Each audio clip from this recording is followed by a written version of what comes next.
External JavaScript.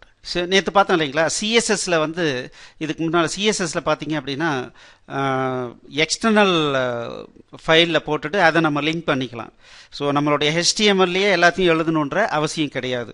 So சில இடத்துல அந்த மாதிரி தேவைப்படலாம். இல்லை காமனாக எனக்கு தேவையான விஷயங்களை என்ன பண்ணலான்னா, நான் வந்து ஒரு எக்ஸ்டர்னல் ஃபைலில் ரைட் பண்ணிக்கலாம். ஸோ இப்போ நம்ம என்ன பண்ணுறோம் அப்படின்னா, ஒரு ஃபைலை க்ரியேட் பண்ணுறோம். ஓகே, இந்த ஃபைலில் நான் என்ன பண்ணுறேன்னா, இங்கே என்னெல்லாம் போட்டிருக்கணும் இதை அப்படியே கட் பண்ணி இதில் தனி ஒரு இதில் போட்டுறேன். ஓகே, இதை சேவ் பண்ணோம்.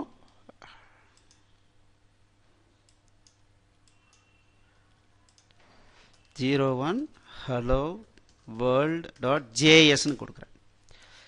பாருங்கள், இப்போ இது JS ஃபைல் ஆயிடுச்சு. ஸோ தனி ஃபைலில் க்ரியேட் பண்ணிட்டோம். ஸோ இங்கே நான் என்ன பண்ணணுன்னா, ஜஸ்ட் சோர்ஸில் கொடுத்துட்டுனா போதும். என்னது? 01 hello world.js. அவ்வளோதான். இப்போ இதை ரன் பண்ணுவோம், கரெக்டாக ஒர்க் ஆகுதான்னு பார்க்கலாம். பாருங்கள், அதே ஹலோ வேர்ல்டு வருது, இங்கே ஹலோ வேர்ல்டு டிஸ்பிளே ஆயிடுச்சு. ஸோ தனித்தனி ஃபைலில் போட்டுட்டு இது தனி ஃபைலில் கோடிங்கை ரைட் பண்ணிவிட்டு தென் அதை வந்து ஸ்கிரிப்ட் டேக் வழியாக நம்ம வந்து லிங்க் பண்ணிட்டோம் அப்படின்னம்னா, ஸோ என்ன டைப் இது, சோர்ஸ் மட்டும் தனி ஃபைல் நேம் கொடுத்துட்டோம்னா அதிலிருந்து எக்ஸிக்யூட் ஆகிடும்.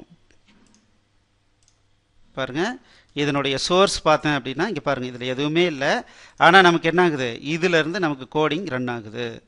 சரிங்களா? இது எப்படி பார்க்கலாம்? இது ரொம்ப ஈஸியாக பார்க்கணுன்னா இன்ஸ்பெக்ட் எலிமெண்ட் வழியாக வாங்க. இங்கே வந்தீங்கன்னா பாருங்கள், சோர்ஸஸ்ன்னு இருக்கு பாருங்கள். ஸோ ஹலோ வேர்ல்ட் தென் ஜேஎஸ். இங்கே பாருங்கள், இந்த ஜேஎஸை கிளிக் பண்ணோன்னா இந்த பர்டிகுலர் பேஜில் என்னென்ன சோர்ஸ்லாம் இருக்கோ அது எல்லாம் இங்கே டிஸ்பிளே ஆகும். ஸோ இது ஓப்பன் பண்ணி பார்த்தோம்னா நமக்கு என்ன இருக்குது எது இருக்குன்றது நமக்கு தெரிஞ்சிடும். ஸோ இப்போது எப்படி எக்ஸ்டர்னல் ஃபைலில் நம்ம ஜாவாஸ்கிரிப்டை ரைட் பண்ணுறது, தென் அதுக்கப்புறம் எப்படி லிங்க் பண்ணுறது, எப்படி ரன் பண்ணி பார்க்குறதுன்றதை பார்த்தோம்.